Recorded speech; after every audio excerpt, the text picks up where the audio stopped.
बिस्मिल्लाहिर्रहमानिर्रहीम अस्सलामु अलैकुम। प्रीवियस लेक्चर में हम लोगों ने ओवरहेड्स की एब्जॉर्प्शन के बारे में देखा, ओएआर की कैलकुलेशन देखी, उसके लिए डिफरेंट बेसिस वगैरह हम लोग यूज़ कर रहे थे वो देखी। फिर उन बेसिस को यूज़ करते हुए, ओएआर को यूज़ करते हुए हम लोगों ने एफओएच को किस तरह से अपॉर्शनमेंट करना है हम लोगों ने वो करना सीखा था। आज के लेक्चर में हमें बताया जा रहा है कि factors affecting the predetermined OAH. अगर आपके पास ओवरहेड रेट है, वो हमने एक मरतबा डिटरमिन कर लिया at the start of the year, अब ऐसे कौन से फैक्टर हैं जिसके लिए हमारा ये ओ ए आर अफेक्ट हो जाता है। उसके लिए तीन फैक्टर्स की बात कर रहे हैं। कहता है कि अगर आप लोगों के पास आपका एक्टिविटी लेवल, मतलब आपने बेस बनाया हुआ था नंबर ऑफ यूनिट्स प्रोड्यूस्ड को, और वही चेंज हो गया है। ऐसा हो सकता है कि आपके प्लांट एंड मशीनरी की टोटल कैपेसिटी हो हमारे पास 100 नंबर ऑफ यूनिट्स बनाने की, लेकिन पिछले साल आप लोगों ने जाकर 70 नंबर ऑफ यूनिट्स बनाए क्योंकि डिमांड ही इतनी थी। डिमांड से ज्यादा आप बना नहीं सकते थे, अदरवाइज ऑब्सलीट हो जाते, डैमेज हो जाते, या फिर आपको तो होल्डिंग कॉस्ट ज्यादा पड़ सकती थी। तो आपने 70% पर उस पे से काम लिया और वही आपका प्रोडक्शन लेवल रहा। हो सकता है इस साल जब आप उसको एस्टिमेट करने जाओ, डिमांड इंक्रीज हो जाए, डिमांड डिक्रीज हो जाए, पता नहीं फुल प्रोडक्शन लेवल पे जाते हो नहीं जाते, उसकी वजह से भी आपका ओ ए आर अफेक्ट हो जाता है। दूसरी बात कि आप उनके पास जो ओवरहेड होते हैं ना, बजटेड एस्टिमेटेड ओवरहेड जो आप लोग लेते हो, तो वहां पर तो आप वैसे बेसिकली फिक्स्ड की बात कर रहे होते हो। ओके, अब उस फिक्स्ड में, अब जैसे रेंट, क्या प्रीवियस ईयर का रेंट और इस साल का रेंट इक्वल हो सकता है? मे बी रेंट में इंक्रीज आ जाए, 10% 20% का रेंट में इंक्रीज आ जाए। जो प्रीवियस ईयर मैंने अपने वर्कर्स को, इनडायरेक्ट वर्कर्स को वेजेस पे की थी, हो सकता है उनकी वेजेस में भी किसी किस्म के कोई इंसेंटिव्स वगैरह आ गए हैं, कोई इंक्रीज आ गया है। तो आपके एफओएच के अंदर किसी भी किस्म की इंक्लूजन्स या एक्सक्लूजन्स, वो भी आपके ओएआर को अफेक्ट जाके करेंगी। कि अगर देखो भाई, ओएआर फाइंड करने के लिए आपको दो चीजों की जरूरत है। क्या? एस्टिमेटेड या बजटेड ओवरहेड डिवाइडेड बाय वो बेस। ओवरहेड में चेंज आ जाए तब भी ओएआर चेंज हो गया है, बेस में चेंज आ जाए तब भी तो आपका ओएआर चेंज हो गया है। बस यही वो फैक्टर्स हैं। नीचे कहता है बेसिकली, अब ये दो फैक्टर्स हैं जो आपके ओएआर को चेंज कर रहे हैं। दूसरा वो आपसे कहता है, जिसके ऊपर अभी हम लोग वर्किंग करने जा रहे हैं, कि आप लोग सिंगल रेट को फॉलो करते हो या आप लोग सिवरल रेट्स के ऊपर जाते हो, मल्टीपल रेट्स के ऊपर जाते हो। सिंगल रेट क्या, कि बाज औकात ऐसा होता है कि एक ही प्रोडक्ट है लेकिन डिफरेंट डिपार्टमेंट्स में से गुजर रही है। तो हम लोग क्या करते हैं कि तमाम डिपार्टमेंट्स का ना एक ही ओएआर फाइंड कर लेते हैं और उस प्रोडक्ट के ऊपर अप्लाई कर देते हैं। यहाँ पर हमें ऐसा कोई खास मसला नहीं दरपेश होता है क्योंकि प्रोडक्ट एक है। तो सारे लाजिम बात है, एफ हम लोगों ने उसी को ही चार्ज करने हैं। लेकिन अगर हमारे पास मल्टीपल प्रोडक्ट्स हों और उन्होंने डिफरेंट डिफरेंट डिपार्टमेंट में से होके जाना हो, क्या आपको लगता है कि हर डिपार्टमेंट के अंदर उनको एक जैसा ही टाइम लगेगा? अब जैसे आप यूं समझ लें, जैसे आपने सपोज 3 सब्जेक्ट्स पिक किए हुए हैं, क्या जितना टाइम आपको कॉस्ट एंड मैनेजमेंट अकाउंटिंग में लग रहा है, क्या बीला में भी आपको उतना टाइम लगता है? क्या आपको टैक्स या अदर सब्जेक्ट्स में भी उतना टाइम लगता है? नहीं, लेकिन पढ़ने तो सारे ही हैं, क्लासेस भी सबकी हो रही हैं। क्या हर किसी का लेक्चर टाइम एक जैसा है? नहीं, हर किसी के लिए टीचर भी डिफरेंट है, सब्जेक्ट भी डिफरेंट है। तो हर प्रोडक्ट, हर डिपार्टमेंट में, जिसको कॉस्ट सेंटर भी हम लोग कहते हैं, डिपार्टमेंट को कॉस्ट सेंटर भी हम लोग कहते हैं, तो हर प्रोडक्ट को डिफरेंट डिफरेंट टाइम लग रहा है। अब आप लोगों को देखना होता है कि आप उन तमाम प्रोडक्ट्स के लिए एक जैसा रेट, जैसे कि अब देखो, मानता हूं कि तमाम सब्जेक्ट 100 मार्क्स के हैं, लेकिन कॉस्ट एंड मैनेजमेंट अकाउंटिंग का लेक्चर हो रहा है 1.5 घंटे का, बी ला का लेक्चर हो रहा है सपोज 1 घंटे का, ठीक है, और आप दो सब्जेक्ट की फीस दे देते हो 20,000 रुपये, अज्यूम कर रहे हैं। तो क्या आप लोग ये कह सकते हो कि 10,000 इसके, 10,000 रुपये उसके?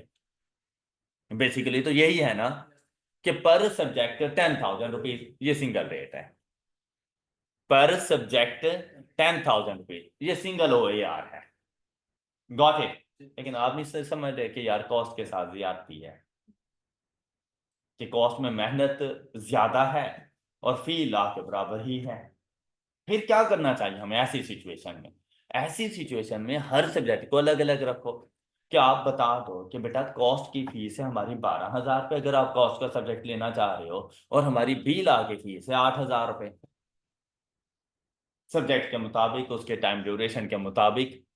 अब आपको नहीं लगता कि ये ज्यादा रीजनेबल है कि जितनी मेहनत है ओ एच भी ओ ये जो हमारे फैक्ट्री ओवरहेड हैं एफ ओ एच, वो भी हम लोग उसके मुताबिक चार्ज कर रहे हैं। तो अब ऐसा नहीं है जैसे दो डिफरेंट फीसिस बता रहा हूँ दो डिफरेंट सब्जेक्ट्स के लिए, तो आप लोग हर डिपार्टमेंट का अलग अलग से ओ ए आर फाइंड करो। तो फिर जितने डिपार्टमेंट होंगे उतने ही ओ ए आर फाइंड करने पड़ेंगे, सेवरल रेट्स आ जाएंगे। आई होप कि आप मेरी एग्जाम्पल को पिक कर चुके हो। ऑलराइट, और उनके आपने एडवांटेजेस डिसएडवांटेजेस भी देख लिए हैं। अब इसी के ऊपर हमारी वर्किंग होनी है। देखो भाई, सिंगल अगर आप लोगों ने ओ ए आर फाइंड करना है, तो अब आप लोग क्या करोगे सिंगल के लिए? अभी आपने क्या किया था? Total fee divided by total number of subject. Alright, आपने नहीं देखा पर सब्जेक्ट क्या चल रहा है, आपने टोटल को टोटल के साथ डिवाइड कर दिया, आपके पास सिंगल ओ ए आर आ जाएगा। लेकिन जब आप लोग जाओगे डिपार्टमेंटल के ऊपर, डिपार्टमेंटल रेट फाइंड करने की तरफ जाओगे, तो ऐसी सिचुएशन में हर डिपार्टमेंट का ओवरहेड डिवाइडेड बाय उससे रेलिवेंट जो बेस हम लोग यूज कर रहे होंगे। Got it? तो हर डिपार्टमेंट का अपना अपना ओएआर आ जाएगा। फिर आप लोग टोटल एफओएच नहीं लोगे, आपने उस डिपार्टमेंट के एफओएच देखने हैं कि उस डिपार्टमेंट के एफओएच कितने हैं। मेरी बात समझ आ गई सब बच्चों को? अब हमारी सारी वर्किंग इसी के ऊपर जाके होनी है। अच्छा, ये वाली चीजें बेटा जस्ट वन टाइम आपने जरा रीड कर लेनी है, इससे ज्यादा इनकी कोई खास इंपॉर्टेंस नहीं है। लेकिन एक मतलब आज आपने रीड जरूर कर लेना है इनको। यहाँ पर फिर inclusion and exclusion of fixed overhead, इसके लिए ना हमारे पास एक चैप्टर मौजूद है जिसमें ना हम लोग एब्जॉर्प्शनल कॉस्टिंग एंड मार्जिनल कॉस्टिंग को डिस्कस करेंगे। तो वहां पर इन डिटेल इनको देखेंगे कि ये कॉस्टिंग के दो मेथड हमारे पास हैं। एक है एब्जॉर्प्शन कॉस्टिंग मेथड, दूसरा है हमारे पास मार्जिनल कॉस्टिंग मेथड। क्या होता है कि हम लोगों के जो ओवरहेड्स होते हैं ना, कुछ होते हैं वेरिएबल्स, कुछ होते हैं हमारे पास फिक्स्ड ओवरहेड।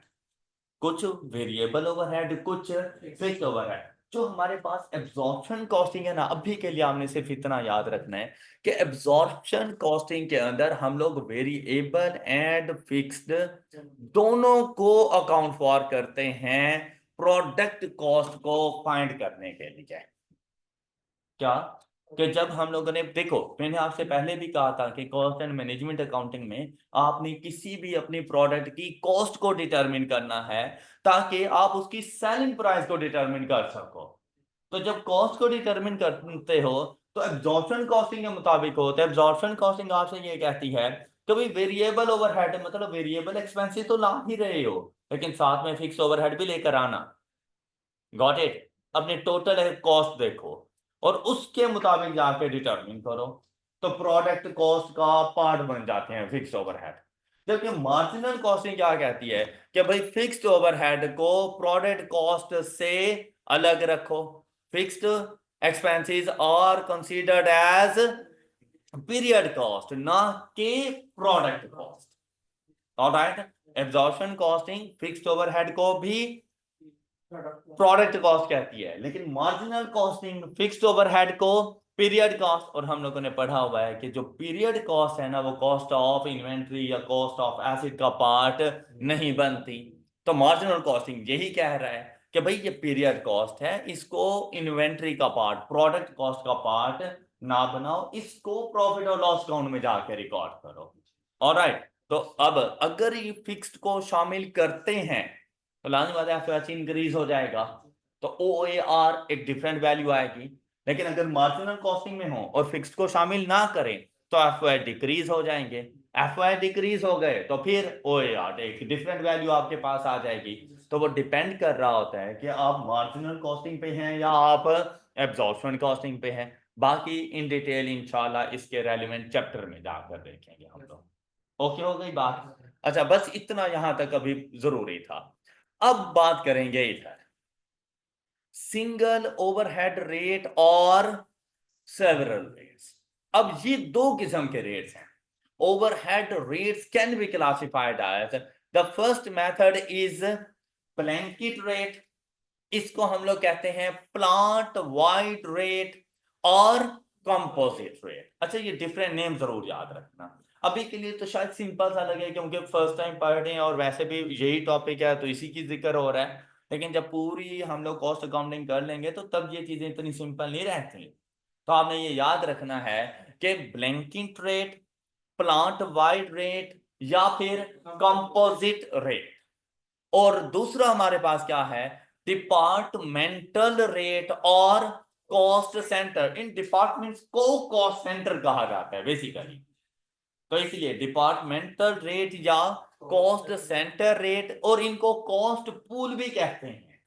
तो कॉस्ट पूल रेट्स, तो आपने वहां पे कंफ्यूज नहीं हो जाना कि डिपार्टमेंटल रेट का तो मुझे पता है लेकिन ये कॉस्ट पूल रेट पता नहीं क्या होता है, तो वहां पे ये परेशान नहीं हो जाना, एक जैसी बातें हैं। बेसिकली जो फर्स्ट वन है वो कहलाता है सिंगल ओवरहेड रेट। जो आपके पास ब्लैंकेट रेट है ना, वो है सिंगल ओवरहेड रेट। और ये जो डिपार्टमेंटल रेट्स हैं ये हैं आपके पास, देखो नाम से जाहिर हो गया, डिपार्टमेंटल रेट तो हर डिपार्टमेंट का अपना अपना रेट, तो फिर क्या एक ही रेट रहेगा? नहीं, सेवरल रेट्स। तो सेवरल रेट्स को कहा गया है डिपार्टमेंटल रेट्स या कॉस्ट सेंटर रेट्स या कॉस्ट पूल रेट्स। बात क्लियर? अच्छा, नीचे उन्होंने ऐसी ही बातें कर दी हैं तो ये चीज आप लोगों ने खुद से स्टडी कर लेनी, हम इसके ऊपर टाइम नहीं वेस्ट कर रहे, मैंने आपको ये बातें बता दी। ओके, हम चलते हैं इसकी एग्जांपल की तरफ कि बेसिकली अब हम लोगों ने single and several overhead rates को डिटरमिन कैसे करना है। अब प्रीवियस लेक्चर भी हमारे इसी पर ही था कि हम लोगों ने ओ ए आर को डिटरमिन कैसे करना है, लेकिन कल जो हम लोग काम कर रहे थे उसमें हमें कुछ ज्यादा मसला नहीं हो रहा था, हम सिंपल मेथड के मुताबिक चल रहे थे। तो प्रीवियस लेक्चर में हमारा जो फोकस था ना वो डिफरेंट बेसिस के ऊपर था। तो हम लोगों ने ये बेस ली तो ये ओ बनेगा, ये बेस ली तो ये ओ बनेगा, और फिर उन ओवरहेड्स को एलोकेट कैसे करना है, हम लोगों ने उनके अपोर्शनमेंट कैसे करनी है, हमारा फोकस उसके ऊपर था। अब यहां पर देखें उतना काम हमें आ जाता है, लेकिन अब काम क्या है, ओ को डिटरमिन करना। अब डाटा क्या गिवन है देखें, सबसे पहले आपसे कहता है ब्लैंकेट रेट एंड, तो बेटा जैसे ही आप चैप्टर के अंदर, मतलब कॉम्प्रिहेंसिव एग्जांपल नहीं, जहाँ पे कॉन्सेप्ट्स हो वहां पे कोई एग्जांपल देखते हो ना तो उसके साथ लिखा होता है तो उसकी रिक्वायरमेंट का पता चल जाता है कि यहाँ पर मैंने ब्लैंकेट रेट को कैलकुलेट करना है और डिपार्टमेंटल रेट्स को कैलकुलेट करना है। तो यहाँ पर मेरे पास डाटा क्या गिवन है, company makes two products, product X and product Y, each product is processed through two cost centre, मतलब डिपार्टमेंट्स। अब ये डिपार्टमेंट ए डिपार्टमेंट बी भी कह सकता था, डिपार्टमेंट 1 2 भी कह सकता है, लेकिन उसने उसको कॉस्ट सेंटर का नाम दिया CC1 एंड CC2। तो forming budgeted data is available. अब यहां पे अगर गौर करो ना तो उसने एलोकेटेड एंड अपोर्शन ओवरहेड्स आपको बता दिए। देखो यहां पर बात अब हमने समझानी है कि आपने ब्लैंकेट रेट और डिपार्टमेंटल रेट को कैलकुलेट कैसे करना है, ऐसा ही है ना। तो जो भी ओवरहेड इन टोटल बन रहे होंगे ना वो आपको खुद बता रहा है, लेकिन जब आप जाएंगे ना कॉम्प्रिहेंसिव एग्जांपल में, मे बी रिक्वायरमेंट यही हो कि ब्लैंकेट रेट क्या होगा, डिपार्टमेंटल रेट क्या होगा, लेकिन डायरेक्ट एलोकेटेड एंड अपोर्शनड ओवरहेड आपको नहीं बताएगा, वो आपको पहले खुद से कैलकुलेट करने पड़ेंगे। वो बिल्कुल वैसे जैसे इस चैप्टर में एग्जांपल नंबर 1 सॉल्व, क्या आपको बता देगा कि ये मेरे ओवरहेड्स हैं, उनकी डिफरेंट डिफरेंट बेसिस बता देगा, उनके मुताबिक हम उनको एलोकेट करते जाएंगे, किसी को पोर्शन करते जाएंगे, किसी की रीअपोर्शनमेंट भी करेंगे, और एट द एंड ऐसे समझ लें मेरे पास 126 एंड 180 आ गया। बात क्लियर? बात क्लियर? अच्छा, अब सपोज कि वो ऊपर वाला सारा काम हम लोग कर चुके हैं, अब एक्स्ट्रा डाटा हमें प्रोवाइड करेगा। ये एक्स्ट्रा डाटा क्या है, कहते हैं direct labour hour per unit. मेरे पास दो ही प्रोडक्ट्स हैं, product X and product Y. कहते हैं प्रोडक्ट एक्स को डिपार्टमेंट 1 सीसी कॉस्ट सेंटर 1 में 1.5 आवर्स लगते हैं और डिपार्टमेंट 2 में 2 आवर्स लगते हैं, फिर जाके प्रोडक्ट एक्स कंप्लीट होगी। बात क्लियर? तो मतलब एक प्रोडक्ट एक्स को बनाने में कितना टाइम लग जाएगा हमें? 3.5 घंटे में एक प्रोडक्ट एक्स बनती है, 3.5 आवर्स। और उससे पहले नहीं बन सकती। बात समझ आई? अच्छा, इसी तरह से प्रोडक्ट वाई को डिपार्टमेंट 1 में 1.2 आवर्स और डिपार्टमेंट 2 में 2.6 आवर्स लगते हैं। तो इन टोटल अगर आप इसको देखो तो ये आपके पास आंसर आ रहा है 3.8 आवर्स, मतलब 3 घंटे और 48 minutes. Okay, 3 hours and 48 minutes जाके इसको लगेंगे। बात क्लियर? फिर जाके एक प्रोडक्ट वाई ने तैयार होना है। फिर आगे आपको क्या बताता है, कहते हैं budgeted production is 12,000 units of product X and 10,000 units of product Y. अब नंबर ऑफ यूनिट्स में हमें उसने बता दिए, तो इनको बेस बनाकर हम टोटल टाइम वगैरह कैलकुलेट कर सकते हैं कि भाई CC1 ने टोटल कितना टाइम उसको रिक्वायर्ड है इस प्रोडक्शन के मुताबिक, CC2 को कितना टाइम रिक्वायर्ड है, इन दोनों की डिमांड्स को पूरा करने के लिए टोटल टाइम कितना रिक्वायर्ड है, हम लोग वो भी कैलकुलेट कर सकते हैं। अब देखें नेक्स्ट क्या कहता है, कहते हैं fixed overheads are absorbed into costs on a direct labour hour basis. अब उसने अब बता दी कि आपने जो FOH को एब्जॉर्ब करवाना है उसके लिए बेस किसको कंसीडर करना है, लेबर आवर्स को। तो आपके पास लेबर आवर्स भी तो होने चाहिए पहले। अच्छा, अब देखो फिर कहते हैं the budgeted total fix overhead cost per unit. अब यहां पर बात आ गई पर यूनिट की। For product X and Y can be calculated using, अब हमारे पास दो मेथड्स हैं। The first one is blanket rate. क्या होता है? Single rate. सिंगल रेट है तो ओवरहेड्स का टोटल कर दो, तो आपके टोटल ओवरहेड्स कितने हो जाएंगे? 306,000। अब आप अलग अलग नहीं लेके जाओगे ओवरहेड्स का टोटल। अब OAR ब्लैंकेट रेट कैलकुलेट करने के लिए न्यूमरेटर का पता चल गया है। न्यूमरेटर कितना है हमारे पास? 306,000 का। बात क्लियर? डिनोमिनेटर बेस किसको बनाना है? लेबर और। अब नंबर ऑफ यूनिट्स को नहीं बनाना। सपोज यहां पे होता, यहां पे लेबर और ना होता, यहां पे होता into cost on products number of units, फिर तो क्वेश्चन बड़ा इजी था। 12 + 10 = 22,000। तो 306,000 डिवाइडेड बाय 22,000, तो ये ब्लैंकेट रेट बन गया था मेरा। पर यूनिट वो रेट आ जाता। किसी को इशू, कोई प्रॉब्लम? अच्छा, फिर से सुनो। अब यहां पर उसने बात किसकी की? लेबर आवर्स की। अब देखो 1.5 तो पर यूनिट है, कल वाली स्टोरी फिर से शुरू हो रही है। लेकिन क्या CC1 ने 1.5 आवर्स काम करना है? नहीं, उसने देखना प्रोडक्ट एक्स कितने बने, तो मल्टीप्लाइड बाय। अच्छा सुनिएगा जरा, ये देखो +2 मल्टीप्लाइड बाय 12,000। ओके, तो देखो प्रोडक्ट एक्स के 12,000 यूनिट्स बनाने के लिए टोटल मुझे कितना टाइम चाहिए? 42,000।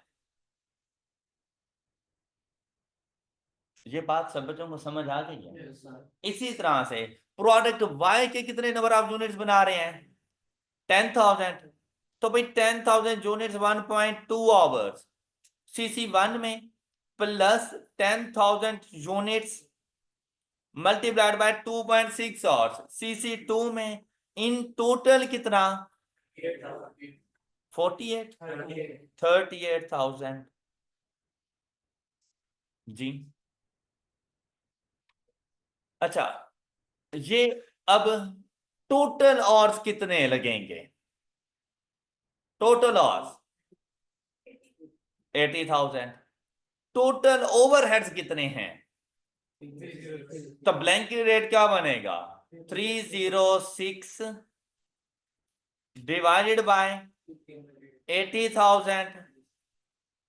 तो ब्लैंकेट रेट आ रहा है 3.825 रुपीस पर लेबर और राइट, पर यूनिट नहीं, पर लेबर और किसी भी शो। ये ब्लैंकेट रेट है आप लोगों के पास। अच्छा, कोई मसला था ब्लैंकेट रेट कैलकुलेट करने में? इजी था। अच्छा, अब आते हैं जरा सेवरल रेट्स की तरफ। सेवरल रेट्स हम लोग कैलकुलेट करते हैं departmental wise. Cost centre rate, तो कॉस्ट सेंटर रेट तो CC1 के लिए जब आपने रेट कैलकुलेट करना हो तो भाई ओवरहेड भी तो CC1 का उठाओ ना, लेकिन बेस किसको बना रहे हो? लेबर आवर्स को। तो लेबर आवर्स की अगर हम लोग बात करें तो यहां पर देखो, अब इसके लेबर आवर्स कैलकुलेट करो कि भाई CC1 टोटल कितने, यहां पर आ जाएगा 18,000, यहां पे 12,000 टोटल आ जाएगा 30। तो CC1 का rate 126,000 divided by 30 is equal to per hour पर लेबर और CC1 का रेट है, OAR है।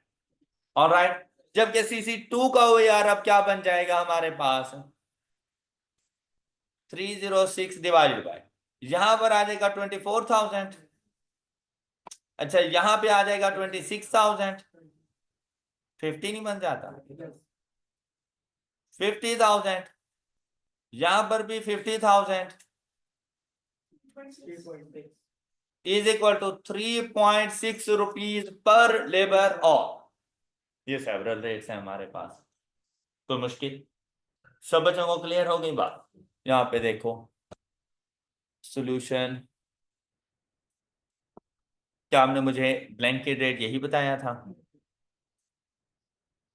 हो गया clear? Several rates, cost centre rate, cost pool rates की बात करें तो देखिए 4.2 एंड 3.6, क्या आपने यही बताया? ओके हो गई बात। क्या कोई मुश्किल टॉपिक है? अच्छा, अब अगर मैं बात करूं कि भाई आपने ओवरहेड को एब्जॉर्ब करवाना है प्रोडक्ट एक्स प्रोडक्ट वाई वगैरह में, तो आप लोग वो किस तरह से करोगे? OAR इसीलिए फाइंड करते हैं ना कि हम लोग जाकर इन ओवरहेड्स को एब्जॉर्ब करवा सकें। तो उसके लिए देखो हम लोग इनको एब्जॉर्ब अब किस तरह से जाके करेंगे। तो इन्होंने जाना है प्रोडक्ट्स की कॉस्ट का पार्ट बनना है, डिपार्टमेंट की कॉस्ट का पार्ट नहीं बनना। ये बात गौर से सुन लिया करें कि भाई आप लोगों ने जब इसकी कैलकुलेशन करनी है तो आप कॉस्ट पर यूनिट डिपार्टमेंट की कैलकुलेट कर रहे हो या प्रोडक्ट की कैलकुलेट कर रहे हो? तो बेटा प्रोडक्ट के लिए आप देखो कि वो जो CC1 के 126,000 हैं, वो प्रोडक्ट एक्स को कितने दूं और प्रोडक्ट वाई को कितने। ओके, इसी तरह CC2 के जो 180,000 हैं, वो प्रोडक्ट एक्स के पास कितने जाएंगे और प्रोडक्ट वाई के पास कितने जाएंगे। अच्छा, अब अगर यहां पर आप चाहें तो आपको पता है कि आपकी टोटल प्रोडक्शन है 12,000 की एंड 10,000, और टोटल नंबर ऑफ यूनिट्स के मुताबिक भी जा सकते हैं। ओके, लेकिन आप लोग पर बेसिकली जब कॉस्ट डिटरमिन करनी होती है, टोटल कॉस्ट जाके डिटरमिन करती हो तो या पर यूनिट कॉस्ट के ऊपर आपका फोकस होता है। तो क्यों ना हम ऊपर टाइम वगैरह भी पर यूनिट का ही ले लें, फिर हम टोटल ना देखें, हम ये देखें कि पर यूनिट कितना जाएगा हमारे पास। क्या ख्याल है? मेरी बात समझ आई? अच्छा, अब सुनिएगा जरा। अब जब हम लोग बात करेंगे सिंगल रेट की, मेरे पास दो प्रोडक्ट्स हैं, product X and product Y. CC1 और CC2 दोनों में से कुछ ना कुछ कॉस्ट आनी है। एम आई राइट?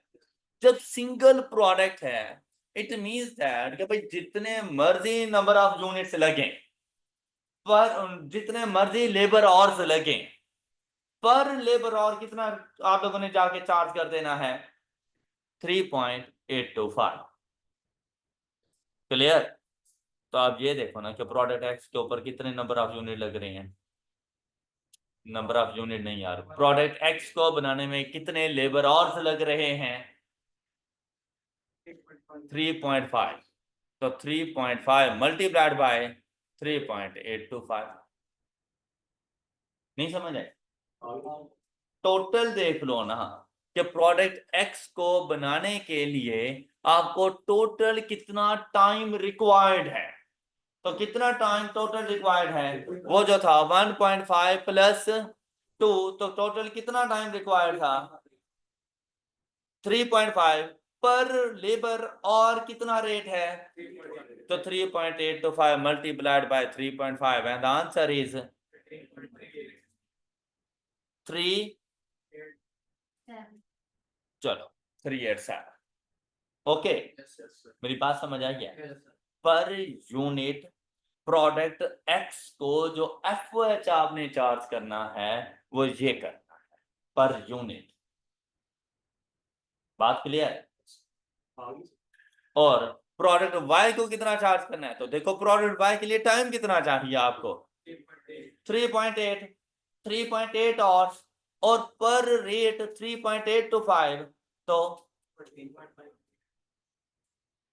54535 ओके हो गया, कोई इशू? तो ये देखो ये आपके पास ये वाला काम भी कंप्लीट हो चुका है। 14.54 एंड 13.38 समथिंग बताया था ना, तो वो 39 बन गया हमारे पास राउंड ऑफ करके। क्या आपको ये बात समझ आ गई सब बच्चों को? यहाँ तक कोई इशू? चलें, गुड हो गया। अब अगर हम बात करें कि भाई cost centre rate, departmental rate की तरफ अगर हम लोग जाएं, कॉस्ट पूल रेट की तरफ जाएं, तो भाई CC1 के लिए अलग था, CC2 के लिए अलग था, ऐसे ही था ना? और हर प्रोडक्ट CC1 से भी गुजर रही है और CC2 से भी गुजर रही है। CC1 की बात करें तो CC1 का रेट कितना है, प्रोडक्ट एक्स को CC1 में कितने आवर्स लगते हैं, तो 4.2 multiplied by 1.5, 6.3। Alright, product X को CC2 में कितना टाइम लगता है 2 आवर्स, और इसका रेट कितना है, तो प्रोडक्ट एक्स के एक यूनिट पर कितना ओवरहेड चार्ज करोगे? ओके, इसी तरह product by 1.2 multiplied by 4.2, the value is जी CC2 से 2.6 multiplied by 3.6, 9.36 and the total is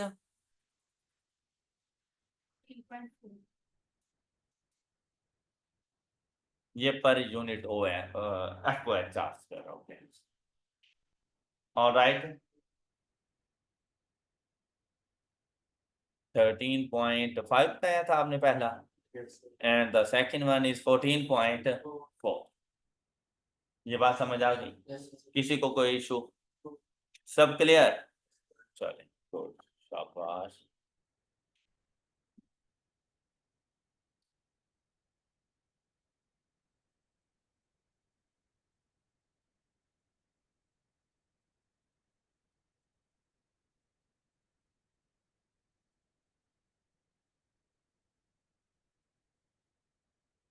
अच्छा जी, नेक्स्ट हमारे पास एग्जाम्पल। अच्छा बेटा, ये एग्जाम्पल नंबर 7 बेसिकली ऐसे कोई खास सोल्यूशन नहीं है, फिर ये ना चीज़ समझने वाली है, कुछ डाटा उसने प्रीवियस एग्जाम्पल से उठाया है हमारे पास। अब यहाँ पर जो चीज़ समझने वाली है ना, वो बेसिस को समझना है कि बेसिकली बेसिस कौन कौन से, इनके लिए कंप्लीट डाटा गिवन नहीं है। ये सो आपसे कह रहा है कि भाई देखो, आपने जो कल एग्जाम्पल सॉल्व की थी उसमें आपको वो बता रहा था कि मेरे पास प्रोडक्शन नंबर ऑफ यूनिट्स, तो वो हमारे पास अल्फा बीटा एंड गामा वाला जो क्वेश्चन सॉल्व किया था, तो ये प्रोडक्शन आ गई थी हमारे पास टोटल 77,000। ये हमने इसको बेस बनाया था, आपको याद होगा, और हमने OAR कैलकुलेट किया था on the basis of number of units. फिर उसने आपको बताया था कि मशीन आवर्स पर यूनिट कितने लग रहे हैं, तो ये टोटल मशीन आवर्स हमने कैलकुलेट किए थे। फिर हम लोगों ने इंस्पेक्शन ऑर्स देखा था, पर यूनिट कितना लग रहा है, टोटल इंस्पेक्शन ऑर्स हम लोगों ने कैलकुलेट कर लिया। फिर अच्छा यहाँ पर आता है ना, तो वो एलोकेशन कर रहा है ओवरहेड्स की इनडायरेक्ट वेजेस। तो भाई उसके लिए देखो ये चार किस्म की ये वेजेस आपके पास इनडायरेक्ट वेजेस है। तो यहाँ पे वो कहता है अगर मशीन मेंटेनेंस है, मशीन की मेंटेनेंस वगैरह है, तो वो कहता है वो मशीन ऑर्स के मुताबिक जानी चाहिए बेस। मशीन की मेंटेनेंस, अब ये उसके टोटल एक्सपेंस तो हमें बताया हुआ था 600 का है, लेकिन वो कहता है मशीन ऑर्स के मुताबिक जानी चाहिए। तो देखो मशीन ऑर्स का पता हमें यहाँ से चल नहीं जाएगा, ये टोटल मशीन ऑर्स, इनको बेस बनाकर इसको उसने एलोकेट कर दिया, अपॉर्चुनमेंट कर दी। ऑलराइट, आपको ये बात समझ आ गई होगी। अच्छा ये कैसे की होगी उसने, 72,000 मशीन आवर्स की बात कर रहे हैं, divided by 682,000 and multiplied by 600, तो आपके पास ये आंसर आ गया अल्फा का। इसी तरह से 160,000 डिवाइडेड बाय 682,000 मल्टीप्लाइड बाय 600, तो वो तो आंसर आ गया 14763 का। बात समझ आ गई सब बच्चों को। अच्छा नेक्स्ट कहता है स्टोर के लिए, कहता है स्टोर के लिए स्टोर की कंजम्पशन देखो। अच्छा क्वेश्चन में कहीं पर भी स्टोर कंजप्शन वगैरह हमें नहीं बताई गई, तो उसने ना ये अपनी तरफ से वैसी अज्यूम करके ना ये कुछ ना कुछ वैल्यूज लिख दी हैं, पता नहीं किस चीज को उसने बेस बनाया है। बेसिकली बेस वो बना रहे स्टोर्स की कंजम्पशन को, लेकिन हमारे पास डाटा है सच नहीं था स्टोर की कंजम्पशन वगैरह के बारे में। फिर क्वालिटी कंट्रोल्स के लिए जो था वो कहता है इंस्पेक्टेड ऑर्स, तो देखो ये इंस्पेक्टेड ऑर्स हमारे पास मौजूद थे, ये थे total number of hours for units inspected. तो ये हम लोग एलोकेट कर सकते थे। हमारे पास क्वालिटी कंट्रोल टोटल है 468 का, इसको हम लोग अपोर्शन करेंगे 12 एंड 5400 के साथ, तो देखो वैल्यूज आ जाएंगे हमारे पास 72 72 एंड 324 की। Got it. फिर हमारे पास क्लीनिंग एंड रिलेटेड सर्विसेज, तो बेटा ये याद रखिएगा कि ये जो क्लीनिंग एक्सपेंसेस वगैरह होते हैं ना, हमेशा आपने एलोकेट करने हैं on the basis of floor area, space के मुताबिक, तो आपने इसके मुताबिक लेके जाना है। फ्यूल एंड पावर, पावर की बात आ जाए तो आप मशीन और से लिया करें, तो फ्यूल भी बेटा मशीन के लिए यूज हो रहा होता है, मतलब बहुत सी मशीन जैसे जनरेटर वगैरह है, इसको चलाने के लिए आप लोग ऑयल नहीं लेकर आते, तो वो फ्यूल, इससे यह मुराद है कि बहुत सी मशीनें चलाने के लिए आपको फ्यूल की जरूरत है, तो इसको आपने हमेशा मशीन, भाई जितनी, अब देखो जैसे गाड़ी ये भी तो एक किस्म की मशीन ही है ना, इसको चलाने के लिए क्या बिजली की जरूरत है, तो हाँ है जरूरत, लेकिन वो जनरेट कैसे हो रही है, फ्यूल से। ओके, उसके अंदर भी तो जनरेटर ही लगा हुआ होता है ना, गाड़ी के अंदर भी वो जो इंजन होता है बेसिकली, उसको चलाना तो फ्यूल से ही होता है ना, तो वो अब चलेगी तो ही लाजमी बात है एक्सपेंस आना है, तो मशीन और को आप लोगों ने बेस बनाना है। ऑलराइट, फ्यूल एंड पावर के लिए। फिर depreciation of plant and machinery है, तो मशीनरी की कॉस्ट, लेकिन अगर उसके अलावा बिल्डिंग वगैरह है, तो बिल्डिंग के लिए आप लोग उसकी स्पेस को देखा करो। प्लांट एंड मशीनरी की डेप्रिसिएशन है, तो मशीनरी की कॉस्ट को बेस बनाओ, लेकिन अगर बिल्डिंग की डेप्रिसिएशन है, तो फिर फैक्ट्री स्पेस यूटिलाइजेशन मतलब फ्लोर एरिया को देखा करो, उसके मुताबिक जाके आप इसको एलोकेट करो। फिर इंश्योरेंस है, प्लांट एंड मशीनरी की है, तो वो तो मशीनरी की कॉस्ट आ जाएगी, लेकिन अगर बिल्डिंग की है तो फिर वही स्पेस एरिया आ जाएगा बिल्डिंग के लिए। ऑलराइट, फिर store spares and suppliers consumed, तो वो आपको जैसे बता दे वो बिल्कुल वैसे अपने पास नोट कर लेना। रेंट रेट्स वगैरह आ रहे हैं, तो ये भी स्पेस के मुताबिक चले जाते हैं कि फैक्ट्री स्पेस यूटिलाइजेशन हमारे पास क्या हो रही है। अच्छा जब यहाँ पर पहुंचोगे ना, तो आपको टोटल ओवरहेड्स मिल जाएंगे, अल्फा, बीटा एंड गामा के टोटल ओवरहेड्स। और ये देखो आपको याद हो तो हमारे टोटल ओवरहेड जो कल वाला क्वेश्चन हम लोग कर रहे थे, तो 948,000 ही थे, लेकिन उसने अल्फा बीटा और गामा में इनको एलोकेट कर दिया। ठीक है, अब पर यूनिट कॉस्ट डिटरमिन हो सकती है, कैसे, देखो अल्फा के टोटल नंबर ऑफ यूनिट्स हमारे पास कितने थे, बीटा के, गामा के, तो उनके ओवरहेड्स को जाकर उनके नंबर ऑफ यूनिट्स के साथ डिवाइड कर दो, तो पर यूनिट कॉस्ट आ जाएगी आपके पास। गॉट इट, तो मुश्किल काम। अच्छा इस क्वेश्चन को ऐसे हम सॉल्व नहीं कर सकते थे, क्योंकि वो डाटा है कंप्लीट फॉर्म में हमारे पास गिवन नहीं था, तो उसने खुद ही हमें सॉल्व करके दे दिया कि ये इस तरह से होती हैं चीजें। अच्छा, हम लोग आएंगे एग्जाम्पल नंबर 8 की तरफ, और एग्जाम्पल नंबर 8 हम लोग फुल फ्लैश सॉल्व भी कर सकते हैं। अब यहाँ पर देखें एग्जाम्पल नंबर 8 के अंदर आपको ना बताया गया production centre has 3 production department, और वो कौन से हैं? Product department A, B and C. Budgeted production overhead cost for the next period are as follows. Factory का रेंट बता दिया, इक्विपमेंट की डेप्रिसिएशन बता दी, इंश्योरेंस है, हीट एंड लाइट है, इनडायरेक्ट मटेरियल मौजूद है, वो डिपार्टमेंट ए बी सी। अब वो एज इट इज उसने बता दिया, आपने भी ऐसे कैसे ही जाके लिख देनी है, ये ऑलरेडी एलोकेटेड है। फिर इनडायरेक्ट लेबर वो भी ऑलरेडी एलोकेटेड है, एज इट इज लिख दोगे। लेकिन अगर आप यहाँ पे गौर करें तो ये जो 4 एक्सपेंस है ना आप लोगों के पास, rent, depreciation, insurance, heat and light, ये आप लोगों ने जाके तमाम डिपार्टमेंट्स को एलोकेट करने हैं। लेकिन किन बेसिस पर एलोकेट करना है, अब उसको देखना पड़ेगा। अब ये ऑलरेडी एलोकेटेड है, इनडायरेक्ट मटेरियल, इनडायरेक्ट लेबर, ये ऑलरेडी एलोकेटेड है, इसको तो कुछ करने की जरूरत नहीं है, एज इट इज लिख देंगे। लेकिन भाई इनके लिए बहुत कुछ करने की जरूरत है कि भाई इनके लिए बेस क्या होनी चाहिए। अब यहां पर देखो कहता है insurance cost related mainly to health and safety insurance. Health किन की? हेल्थ किन की? Safety employee. तो ऐसा नहीं लगता जैसे इंश्योरेंस को अब कॉस्ट ऑफ मशीनरी पर ना लेकर जाना, अब किस पे लेकर जाना? नंबर ऑफ एम्प्लॉयज पे लेके जाना। अब ये situation to situation base change हो जाएगी। अब इंश्योरेंस को जब हम लोगों ने जाके अपॉर्चनमेंट करनी होगी तो on the basis of number of employees करें। Got it? कहां से पता चला? डाटा से पता चला। ओके, फिर देखो and will be apportion on the basis of, अब देखो आगे उसने वैसे खुद भी बता दिया कि आप इंश्योरेंस को जाकर अपॉर्चनमेंट करनी है on the basis of in each department.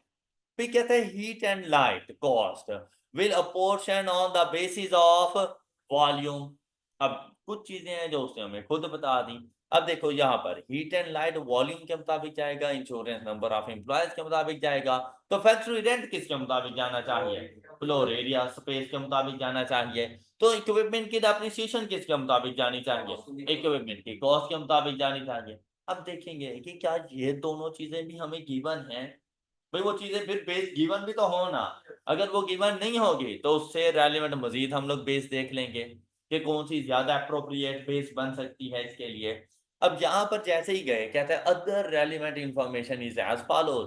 कहते हैं डायरेक्ट लेबर आवर्स टोटल 18,000 के हैं, और वो लेबर आवर्स उसने हमें बता दी। क्या लेबर आवर्स की जरूरत है आपको? नहीं, ऐसा अभी नहीं है। फिर नंबर ऑफ एम्प्लॉयज जरूरत है, फ्लोर एरिया स्क्वायर मीटर में जरूरत है, कॉस्ट ऑफ इक्विपमेंट चाहिए, वॉल्यूम ये भी चाहिए। ओके, तो देखो बेसिस के लिए भी डाटा आपको प्रोवाइड कर दिया। अब आपसे रिक्वायरमेंट क्या है इसकी? कहते हैं calculation for the overhead cost. अब आपने टोटल ओवरहेड की कॉस्ट बतानी है, ओवरहेड एब्जॉर्प्शन रेट, तो पहले ओवरहेड होंगे तो रेट फाइंड होगा ना। मेरी बात को पिक किया क्या? ओवरहेड होंगे तो ही तो जाकर ओवरहेड रेट डिटरमिन करेंगे। For the period for each production department assuming that separate direct labor or apportion rate is used for each department would be as follows। तो देखो भाई लेबर और काम आ जाएंगे। OAR की कैलकुलेशन में जो बेस बननी है वो लेबर आर, और मैंने जो रेट बताना है OAR का वो डिपार्टमेंटल वाइज बताना है फॉर ईच प्रोडक्शन डिपार्टमेंट। तो मतलब मैंने ब्लैंकेट रेट नहीं बताना, मैंने departmental rate, cost centre rate, cost pool rate, several rates बताने हैं। Got it? तो वो बताने के लिए हर डिपार्टमेंट का एफओएच मेरे पास होना चाहिए। तो सबसे पहली वर्किंग एफओएच की होगी, वो जो अभी मैं आपसे बात कर रहा था कि अभी तो आपको 126 180 उसने डायरेक्ट उठा के दे दिया, लेकिन हमेशा ऐसा नहीं होगा। वो वैल्यू आपको खुद से डिटरमिन करनी पड़ेगी। उसके लिए आप बनाया करो अपने पास एक टेबल। ऑलराइट, उसमें सबसे पहले ऊपर ऊपर लिखोगे आप, मतलब जितने आपके पास डिपार्टमेंट हो ना, याद रखना, जितने आपके पास डिपार्टमेंट या सर्विस सेंटर्स वगैरह मौजूद हो, उनसे 2 कॉलम बल्कि 3 कॉलम ज्यादा बनाए। 3 कॉलम, अगर प्रोडक्शन डिपार्टमेंट है 3, तो आपको 6 कॉलम चाहिए। अगर आपके पास प्रोडक्शन डिपार्टमेंट है 3, 2 है आपके पास सर्विस डिपार्टमेंट, तो बेसिकली आपको 8 कॉलम्स चाहिए। Okay, okay. अगर आपके पास 2 प्रोडक्शन डिपार्टमेंट, एक सर्विस डिपार्टमेंट है, कितने कॉलम इन टोटल चाहिए? 6 कॉलम चाहिए। अगर सिर्फ 2 प्रोडक्शन डिपार्टमेंट है, कितने कॉलम चाहिए? 5 कॉलम चाहिए। अब भाई कुछ कॉलम तो आ गए ना उन प्रोडक्शन और सर्विस डिपार्टमेंट के, तो बाकी जो एक्स्ट्रा 3 कॉलम है वो किस चीज के हैं? वो सबसे पहले आपने डिस्क्रिप्शन, उस एक्सपेंस का नाम लिखना है कि बेसिकली मैं किस एक्सपेंस को एलोकेट करने जा रहा हूं। सबसे पहले फर्स्ट कॉलम में वो आएगा कि भाई डेप्रिसिएशन है, फ्यूल एंड पावर है, हीट एंड लाइट है, इंश्योरेंस है, क्या है मेरे पास, इनडायरेक्ट लेबर है, इनडायरेक्ट मटेरियल है, आप वो लिखोगे। फिर दूसरा कॉलम आएगा, उसके लिए बेस क्या कंसिडर कर रहे हो। दूसरा कॉलम बेस के लिए आएगा, क्या आप बेस बताओगे कि भाई इसके लिए बेस नंबर ऑफ एम्प्लॉयज हैं, फ्लोर एरिया है, कॉस्ट ऑफ मशीनरी है, या जो भी रेलिवेंट बेस बन रही हो, आपने वो बेस बतानी है। तीसरा कॉलम उसके टोटल एक्सपेंस का बताओगे कि भाई ये इन टोटल एक्सपेंस इतना है। उसके बाद आपके प्रोडक्शन एंड सर्विस डिपार्टमेंट आ जाएंगे और उनके एलोकेशन एंड अपोर्शनमेंट हम लोग स्टार्ट करें। ये बात समझ आई आपको? हमेशा एफओएच का सॉल्यूशन इसी तरह से बनाना कि जितने डिपार्टमेंट्स या सर्विस सेंटर्स मौजूद हैं, plus 3 more call. Got it? अब अगर इसके सॉल्यूशन की हम लोग बात करें, तो बच्चे ये वाली चीज तो एज इट इज जाके लिखो ना, इनडायरेक्ट मटेरियल। अब आपने टोटल 6 कॉलम बनाए हुए हैं। आपके पास सबसे पहले आपकी डिस्क्रिप्शन, दूसरा बेसिस, तीसरा टोटल, चौथा डिपार्टमेंट ए, पांचवा डिपार्टमेंट बी और छठा डिपार्टमेंट सी। क्लियर? तो अब डिस्क्रिप्शन में सबसे पहले क्या जाके लिखोगे? Indirect material. टोटल जाके लिख दो। देखो टोटल कितना, अब कभी टोटल बताएगा कभी नहीं बताएगा। अब मैंने टोटल का कॉलम लिखा हुआ है, तो यहां मैं टोटल बना लेता हूं। टोटल कितना बन जाता है ये मेरे पास? 23,000। तो अब क्या इसके लिए कोई बेस है? नहीं, गिवन है एलोकेटेड। तो बेस के कॉलम में क्या जाके लिखूंगा? एलोकेटेड। ऑलराइट, डिपार्टमेंट ए के पास वैल्यू चली जाएगी, बी के पास, सी के पास। ओके, ओके बात। अब देखो कोई मुश्किल चीज नहीं है ये बेसिकली। देखो यहां पे बल्कि हम लोग बना ही लेते हैं ये डिस्क्रिप्शन,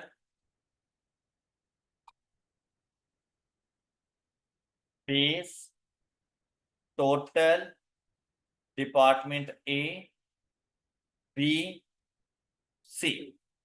डिस्क्रिप्शन में सबसे पहले क्या चीज आ रही है? क्या?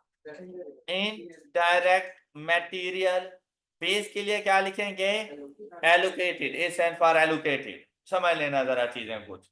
अच्छा, टोटल में क्या लिखेंगे? 23,000, फिर 7,000, 6,694। कोई इशू? फिर आ जाएगा इनडायरेक्ट एलोकेटेड है ये भी। सबसे पहले देखो टोटल कितनी आ रही है हमारे पास, ये इन तीनों का टोटल 87, 87,000 जाके लिख रहे हैं।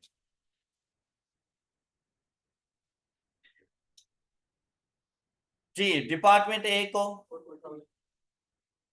40,000, बी को, सी को। हाँ जी, कोई मुश्किल काम है? तो देखो भाई एफ का अगर क्वेश्चन आ जाता है ना इस तरह का, यकीन करो 8 मार्क्स ऑन एवरेज हैं। और ये ऐसे समझ लो 8/8 आने वाले हैं, ये 100% मार्क्स आने वाले हैं। ये वो क्वेश्चंस हैं, ये वो चैप्टर्स हैं जो आपको फेल होने से बचाएंगे। ओके, ये इजी मार्क्स हैं आप लोगों के, तो इनके ऊपर सही से फोकस करना है आप लोगों ने। अच्छा, अब हम लोग अब देखो आधे से ज्यादा क्वेश्चन तो सॉल्व हो गया, बाकी अब कौन कौन सी चीजें हमारे पास रह गई हम उनके ऊपर जरा फोकस कर लेते हैं।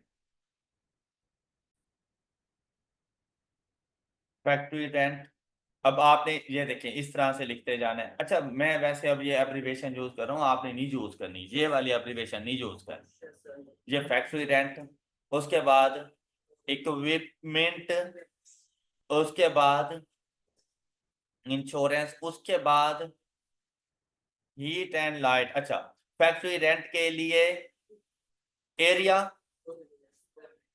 फ्लोर एरिया जी। इक्विपमेंट एप्रिसिएशन के लिए कॉस्ट ऑफ इक्विपमेंट या मशीनरी। अच्छा, जो चीज मतलब यहाँ पे गिवन हो ना वही नेम यूज करना। अब जैसे फ्लोर एरिया, फिर कॉस्ट ऑफ इक्विपमेंट, तो आप लोगों ने ना बिल्कुल वैसे ही नेम यूज करने हैं। इंश्योरेंस के लिए number of employees, and heat and light के लिए वॉल्यूम, वॉल्यूम, तो ये तो बताया था उसने खुद ही।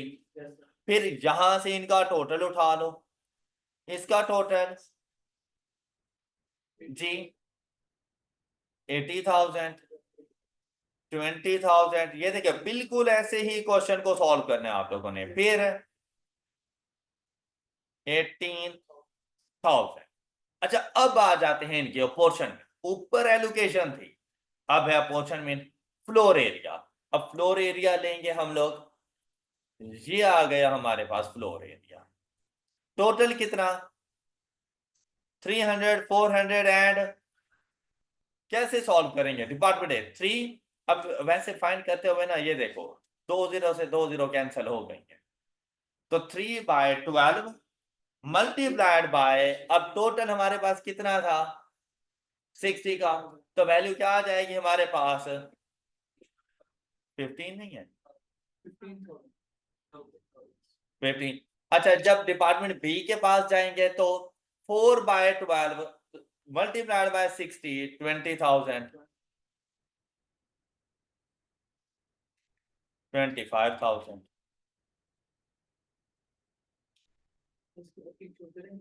हाँ, बताना होता है, अलग से करके बताते हैं।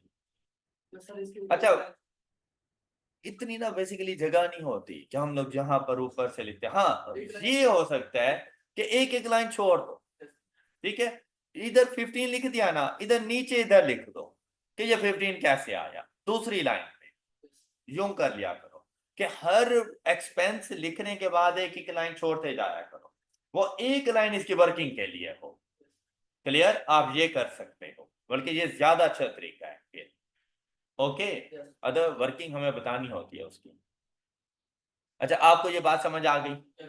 नेक्स्ट, आपके पास आ रही है इक्विपमेंट की depreciation, cost of equipment total 80,000 है। कॉस्ट ऑफ इक्विपमेंट, ये है cost of equipment. 1000 in total है, 200, 600 एंड 200। 200 डिवाइडेड बाय 1000, तो और एंड मल्टीप्लाइड बाय 80,000, 16,000। अच्छा, डिपार्टमेंट बी के लिए वैल्यू क्या आ रही थी हमारे पास 600, तो ये हमारे पास आ जाएगी 48,000 जी। And the next one is 16,000। बात क्लियर। अब नंबर ऑफ एम्प्लॉयज के ऊपर चलते हैं। 20,000 को अपॉर्चुनिट करना है 50 इन टोटल, 20/50 मल्टीप्लाइड बाय 20,000, 8,000। हाँ जी, next one is 16/50 multiplied by 20,000 is 64 जी। Next one is 56 100। अब देखो टोटल 20,000 के इक्वल हो गया। Clear ji. The last one volume 18,000 in total, 8 by 18 multiplied by 18,000, 8,000। अच्छा इसी तरह से नेक्स्ट हमारे पास आ जाएगा 6,000 एंड 4,000 एंड। अच्छा कोई और ऐसा एक्सपेंस जो मैंने एलोकेट या अपोर्शनमेंट करनी हो? अच्छा कोई ऐसा जिसको रीअपोर्शन करना हो? रीअपोर्शन हमेशा सर्विस सेंटर्स की होती है, in production department, production department की नहीं हो रही होती। तो रीअपोर्शनमेंट का तो कॉन्सेप्ट ही नहीं है। मतलब क्वेश्चन देखते ही अगर आपको लगता है ना कि सर्विस सेंटर है ही नहीं, तो आप समझ लो कि जस्ट एलोकेशन एंड अपॉर्चुनिटी है, रीअपोर्शनमेंट है ही। बात क्लियर? अच्छा फिर अब जाके इन सब का कर लो टोटल।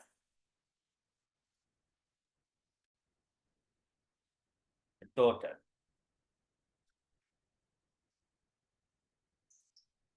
हाँ जी, बताएं टोटल किसका बता रहे हो भला? टोटल का टोटल बता रहे हो कितना? 288,000 जी। नेक्स्ट वन 1,579, सही से बताना। 94,000।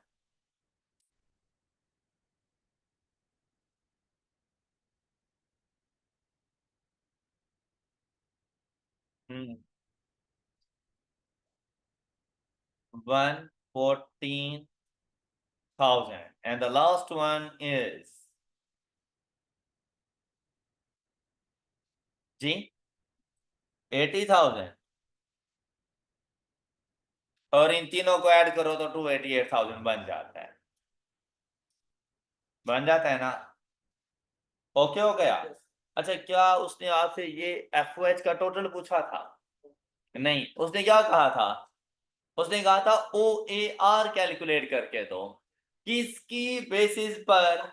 On the basis of direct labour और, तो ये देखो डायरेक्ट लेबर और 8 6 and 4 and in total is 18,000 8,000 6,000 and अच्छा क्या सिंगल रेट बताना है मैंने? ये है आपके पास लेबर और O A R, overhead absorption rate. तो अब देखो डिपार्टमेंटल, तो 94,000 divided by 11 per labour hour in department है। Okay ji. 114,000 divided by 6 exact 19 ji per labour और 80/4 पर लेबर और। ये तीनों हैं आप लोगों के पास departmental rate, cost centre rate, cost pool rate, several rate. लेकिन अगर यहीं पे कह देता कि मुझे ब्लैंकेट रेट बताओ, तो ये लो ये ब्लैंकेट रेट आ गया है 288 टोटल डिवाइडेड बाय टोटल। तो ये आ गया blanket rate. Single overhead rate rate पूछता तो 16, several rates department A 11.75, department B 19, department सी 20। ये था आज का टॉपिक। तो क्या कोई मुश्किल चीज थी? सब बच्चों को क्लियर हो गया? चलें गुड। आई अच्छा आई होप कि ये अब सॉल्यूशन बनाना भी आपको आ गए कि बेसिकली इन क्वेश्चन से रेलेवेंट को सॉल्यूशन बनाना है तो इस तरह से है। देखो भाई अगर ये टोटल हमारे पास ओवरहेड आ जाते हैं, अगर आपसे कॉस्ट पर यूनिट भी पूछता है तो जहां पे मैंने लेबर आवर देखे हैं वहां पर आप लोग जाके नंबर ऑफ यूनिट्स डाल दो जितने प्रोड्यूस्ड हुए, तो आपके पास एक यूनिट की कॉस्ट भी आती जाएगी। जी ये बात है, ये क्वेश्चन में गिवन है डायरेक्ट लेबर आवर्स, इनको बेस बनाकर ओ ए आर डिटरमिन किया। और ये बात उसने हमें यहाँ पर बता दी थी कि आपने एक तो ओवरहेड्स कॉस्ट बतानी है, वो हमने ऊपर बता दी तमाम डिपार्टमेंट्स की भी और इन टोटल भी 288,000। और फिर क्या कहता है ओवरहेड एब्जॉर्प्शन रेट भी बताओ। तो उसके लिए हमने कहा कि बेस किसको रखना है, उसने कहा उसके लिए जो आपने बेस रखनी है वो डायरेक्ट लेबर आवर्स को रख। तो एंड पर टोटल पे जाकर जो बेस हमने कंसीडर की वो डायरेक्ट लेबर आवर्स है। ओके हो गई बात, कोई डाउट? चलें गुड। अब एग्जांपल नंबर 8 थी ये। अच्छा ये देखो, ये इसने रेट्स वगैरह डिटरमिन कर लिए सारे तीनों, और यहां पर उसने जाके ना जरा ब्लैंकेट रेट भी बता दिया हमें कि आपके पास ब्लैंकेट रेट ये है, फिर total divided by total. Okay, अच्छा जी, example number 9।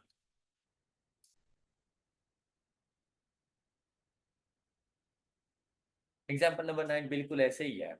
Compute the revised machine or rate which the cutting department should use during the year 2004। अच्छा बड़ी ना इंपॉर्टेंट सी मजेदार सी एग्जांपल है, एक मरतबा सिर्फ क्वेश्चन को पढ़ना है आप लोगों ने।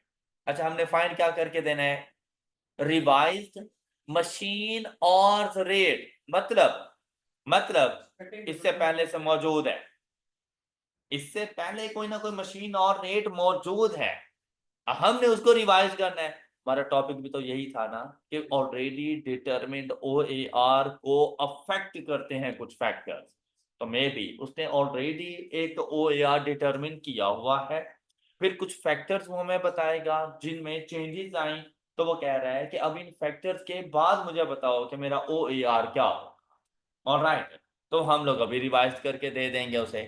Which the cutting department should use during the year 2004, मतलब 2003 में वो कुछ ना कुछ यूज करता था, अब उसमें क्या रिवाइज किया है तो 2004 में क्या करेगा। अब जरा क्वेश्चन को जरा गौर से पढ़ते हैं। सबसे पहले ना रिक्वायरमेंट को समझा करो, फिर क्वेश्चन को समझा करो, उसके बाद सोल्यूशन पे जाया करो कि अब इसका सोल्यूशन कैसे बनाना है हम लोग। तो क्वेश्चन में देखो क्या कुछ लिखा हुआ है, मिलके ही पढ़ते हैं। On December 1st 2003, Zia Textiles Mills Limited purchased a new cutting machine for rupees to augment the capacity of 5 existing machines in the cutting department. The new machine has an estimated life of 10, after which its scrap value is estimated at rupees। ये basically अब देखो FH में आपको याद है cost of machinery नहीं जाती, लेकिन डेप्रिसिएशन ऑफ मशीनरी जाती है। तो इस इंफॉर्मेशन से हम इसकी डेप्रिसिएशन कैलकुलेट कर सकते हैं, हो जाएगी ना डेप्रिसिएशन कैलकुलेट। परचेज कब कर रहे हैं हम इसको, अच्छा जिस तरह मैं आप ये क्वेश्चन आपके साथ पढ़ रहा होता हूँ ना और आपको समझा रहा होता हूँ, भाई आपने भी क्वेश्चन इसी अंदाज से ही पढ़ना होता है। आप लोगों का जो अपना अंदाज है ना क्वेश्चन पढ़ने का, तो एंड पे जाके भी कुछ नहीं समझ आता कि पढ़ा हुआ क्या है, यही वजह है कि सोल्यूशन नहीं हो पाते। तो आप लोग जरा एक्टिव रीडिंग करो, एक ही मतलब क्वेश्चन पढ़ा पता चल जाए कि भाई ये चीजें यहाँ पे मौजूद थी और इनका ये इफेक्ट जा सकता है। फिर कहता है it is the policy of the company to charge depreciation on straight line basis. The new machine will be available to cutting department with effect from, तो मतलब ये वाली डेट तो इररेलेवेंट हो गई हमारे लिए, ऐसे ही है ना। क्यों, क्योंकि जहां से मशीनरी अवेलेबल फॉर यूज है डेप्रिसिएशन भी तो वहीं से चार्ज करनी है। अब फुल ईयर डेप्रिसिएशन ही जाएगी, 11 मंथ्स की डेप्रिसिएशन जाएगी। ओके, फिर it is budgeted that the machine will work for in, मतलब उन 11 मंथ्स में उसने 2600 आवर्स काम करना है। द बजटेड आवर्स इंक्लूड, लेकिन वो कहता है भाई इस 2600 आवर्स में ना कुछ चीजें शामिल हैं, और वो कौन सी, कहता है 80 hours for setting of the machine. तो क्या इनको इनका पार्ट होना चाहिए, मतलब उस मशीन का की सेटिंग हो रही है, तो क्या सेटिंग और को प्रोडक्शन का पार्ट होना चाहिए, उस टाइम में तो प्रोडक्शन हो ही नहीं रही। ऑलराइट, तो भैया सेटिंग और कभी भी आपके उन प्रोडक्शन और का पार्ट नहीं बनते, मतलब आप ऐसे समझ लें जैसे ये जनवरी के मंथ्स में थे, ये जनवरी के मंथ्स में हुए थे, तो जनवरी के मंथ्स में तो अभी अवेलेबल फॉर यूज होना था, उसने प्रोडक्शन तो स्टार्ट ही नहीं हुई। इनको 2600 का पार्ट नहीं होना चाहिए। फिर दूसरी चीज कहते हैं 120 आवर्स फॉर मेंटेनेंस, तो सर्विस डिपार्टमेंट है, प्रोडक्शन डिपार्टमेंट थोड़ी है। और जिस टाइम पर मेंटेनेंस हो रही होगी, क्या उस टाइम पर प्रोडक्शन हो रही होगी? तो इसको भी तो नहीं होना चाहिए। तो इन 2600 आवर्स में से 200 आवर्स इररेलेवेंट, ये प्रोडक्शन से ताल्लुक नहीं रखते। क्या आपने मेरी बात पिक की है? क्लियर हो गई है बात? फिर देखो, तो मतलब यहां से रेलिवेंट कौन से आएंगे हमारे पास? 2400 आवर्स, गॉट इट? फिर देखो, कहते हैं related expenses for the year 2004 has been estimated as under, कहता है electricity used by the machine during the production. तो क्या जनवरी में प्रोडक्शन हुई है? नहीं, बस ये पॉइंट था कि भाई 11 मंथ्स के लिए देखते हैं इन चीजों को, पूरे साल के लिए नहीं देखना, क्योंकि प्रोडक्शन तो 11 मंथ्स के लिए होगी। जनवरी में तो प्रोडक्शन ही नहीं हुई, मशीन अवेलेबल फॉर यूज ही नहीं थी। तो इसलिए इसने कहा ड्यूरिंग द प्रोडक्शन वो क्या आएगा? विल बी 10 यूनिट्स पर और at a rate of rupees. तो आपके पास इलेक्ट्रिसिटी का बिल कितना आना चाहिए? इस पॉइंट के मुताबिक आप मुझे बताएं, आपके पास इलेक्ट्रिसिटी का बिल कितना आना चाहिए? हाँ जी, 10 मल्टीप्लाइड बाय 8.5, ये पर और है। और टोटल कितने घंटे? 2400 नहीं आएगा, प्रोडक्शन की बात चल रही है ना, तो 26 क्यों आएगा? बाकी 200 हमने निकाल नहीं दिया क्योंकि वो उनका प्रोडक्शन से कोई ताल्लुक नहीं था। तो इलेक्ट्रिसिटी का टोटल बिल कितना बन जाएगा आपके पास जी? 204। अच्छा, अब ये कटिंग मशीन जब आ गई थी उसके बाद की बात कर रहे हैं। फिर कहते हैं cost of maintenance. Cost of maintenance आती है, लेकिन ऊपर हम लोग उसको अलग से ट्रीट, वो जो और से उनको सेपरेट कर दिया था। क्यों? क्योंकि हम उसके लिए जो पे कर रहे हैं पर मंथ के हिसाब से, चाहे मेंटेनेंस करवाएं या ना करवाएं, उसका नंबर ऑफ और से कोई ताल्लुक नहीं है। इसलिए ऊपर हम लोगों ने उनको माइनस कर दिया था कि भाई तुम लोग इधर से निकलो, प्रोडक्शन का पार्ट नहीं हो, तुम्हें फिक्स्ड अमाउंट पे की जाती है, पर मंथ पे कर रहे हैं। तो प्रोडक्शन कितने अरसे की हो रही है, तो मल्टीप्लाइड बाय, तो पूरे साल के आप कितना मेंटेनेंस कॉस्ट आ जाएगी? आप मेरी बातें पिक कर रहे हैं ना? फिर देखो, machine requires a replacement of a part at the end of every month which will cost rupees 10,000 on each replacement। तो ये भी तो हमारा एक किस्म का एक्सपेंस है ना। क्या अगर रिप्लेसमेंट नहीं करेंगे तो क्या प्रोडक्शन चलती रहेगी हमारी? नहीं। तो अब ये भी जरूरी है, तो 10,000 मल्टीप्लाइड बाय, तो ये एक्सपेंस कितना आ जाएगा? 110,000 आ जाएगा। ओके। फिर कहते हैं machine operator will be employed at 9,000 पर, तो इसका टोटल एक्सपेंस मल्टीप्लाइड बाई 11, 12 नहीं, 1 Feb से 31 दिसंबर। अच्छा, बच्चों ने जो मिस्टेक की थी ना, इधर इधर भी बिल्कुल ऐसे ही कि कुछ बच्चों ने ना पर मंथ का हिसाब ले लिया था, और कुछ बच्चों ने जाकर मल्टीप्लाइड बाय 12 कर दिया था। तो वहां पे जाके क्वेश्चन गलत हो गए थे, हालांकि वैसे चीज सही चल रही थी। तो मल्टीप्लाइड बाई 11, ये एक्सपेंस कितना आ जाएगा? 99,000 ये आ गया। फिर ये तो है सारे एक्सपेंसेस कौन से ईयर के? 2004 के। Alright.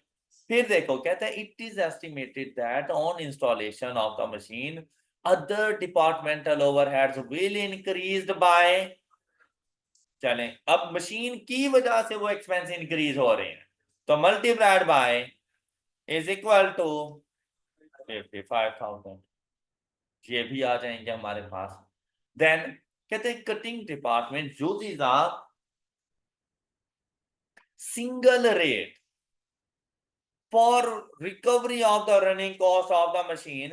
It has been budgeted that other 5 machines will work for 12500 hours during the year 2004, including 900 hours of maintenance presently the cutting department is charging rupees 390 per productive hours for recovery of the running cost of the existing machine. तो इससे पहले क्या rate charge कर रहा है? पर productive hours. अब total hours कितने हैं? 12,000। क्या ये सारे के सारे प्रोडक्टिव हैं? नहीं, इस समय 900 मेंटेनेंस के भी हैं, नॉन प्रोडक्टिव आवर्स भी शामिल हैं। तो प्रोडक्टिव आवर्स कितने हुए? अब देखो यहां से क्या मेरे पास बजटेड ओवरहेड नहीं आ सकते? क्या हम लोगों ने क्या पढ़ा हुआ है? OAR is equal to budgeted overhead. I hope कि ये एब्रिविएशन समझ आ रही है। डिवाइडेड बाय ये पर लेबर और है, पर और है ना, तो total hours, estimated total hours, है ना ऐसा? भाई अब अगर आपको OAR पता है, क्या आप लोग बजटेड ओवरहेड नहीं फाइंड कर सकते? 12,500 में से 900 माइनस किए तो 11,600। आपको ये मेरी बात समझ आ गई होगी? तो ये पहले कि आपके बजटेड ओवरहेड कितने थे आपके मुताबिक? अब 390 मल्टीप्लाइड बाय 11 कितने? 452,4,000। ऑलराइट भाई, ऑलरेडी आपके बजटेड ये थे, ये एज इट इज रहे। ओके, इनके मुताबिक जो आपने रेट डिटरमिन किया वो 390 का था, और इनके मुताबिक जो आप टाइम ले रहे थे, लेबर और जो आप लोग अपने ले रहे थे, वो ले रहे थे 11,600। लेकिन एक न्यू मशीन आ गई, उसके आने से ओवरहेड भी चेंज हो गया, तो उसने भी तो अपनी कंट्रीब्यूशन देनी है। उसने भी तो भाई आपको प्रोडक्टिव आवर्स देने हैं, तो आपके न्यूमरेटर डिनोमिनेटर दोनों ही डिस्टर्ब हो रहे हैं, तो आपका OAR भी अफेक्ट होगा उनकी वजह से। अब पहली चीज आप ये देखो कि आपके अब ओवरहेड कितने बनेंगे। ये वो है जो पुरानी 5 मशीनों के ऊपर एक्सपेंस आ रहा है। ऑलराइट, इसमें ऐड करोगे ये जो हमारे सारे एक्सपेंसेस आए थे, प्लस इसकी डेप्रिसिएशन, और इसकी डेप्रिसिएशन कितनी आएगी? 110,000। 1.3 मिलियन में से 100,000 रेजिडुअल वैल्यू लेस करो, 1.2 मिलियन डिवाइडेड बाय, अब इसकी यूजफुल लाइफ थी 10 इयर्स, तो डिवाइडेड बाय 10, तो ये आता है आप लोगों के पास 120,000। लेकिन ये पूरे साल का है, मल्टीप्लाइड बाय 11/12 करोगे तो डेप्रिसिएशन एक्सपेंस आ रहा है 110,000। तो आपने डेप्रिसिएशन एक्सपेंस भी ऐड करना है। ओके ओके, तो अब आपके रिवाइज्ड ओवरहेड बनेंगे। ये देखें, आपको ये बात समझ आ गई? डेप्रिसिएशन एक्सपेंस समझ आ गया? इलेक्ट्रिसिटी में किसी को कोई issue? Cost of maintenance, part replacement, जो ऑपरेटर को वेजेस पे कर रहे हो, जो आपके डिपार्टमेंटल एक्सपेंसेस इंक्रीज हुए, ये है आपके रिवाइज्ड ओवरहेड। बात समझ आ गई? डिवाइडेड बाय आपके पास टाइम, पहले जो टाइम था आप लोगों के पास वो 11,600 प्लस 2,400। 11,600 की समझ आ गई है? 12,500 में से 900 माइनस किया और 2,600 में से 200 माइनस किया, तो टोटल ये देखो ये आ गया। तो अब इन दोनों को आपस में डिवाइड कर दो, तो वैल्यू